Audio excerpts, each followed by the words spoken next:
Татът немския коментатор казва, че Стоичков мечтае, но явно мечтите се сбъднаха. Не можа да им преброи все пак до 3 Стоичков, но им вкара един гол от фал, който беше просто достатъчен и който гол може да се брои наистина за 3. Немската телевизия постоянно наблягаше на това, че българите много леко гледат на нещата, много спокойно приемат победите си, наблягаше се на това, че българите водят малко лек живот, някои от тях си позволяват и цигарка, и биричка, но явно това си е в реда на нещата, след като на терена се решава всичко, защо извън терена да не правят нашите футболисти каквото поискат.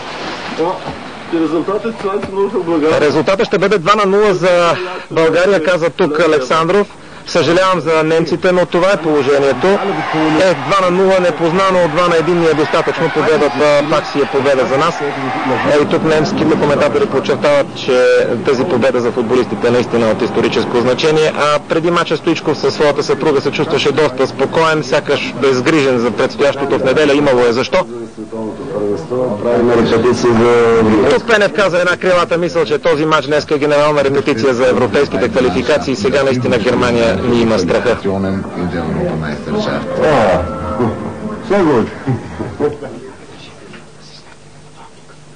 Да.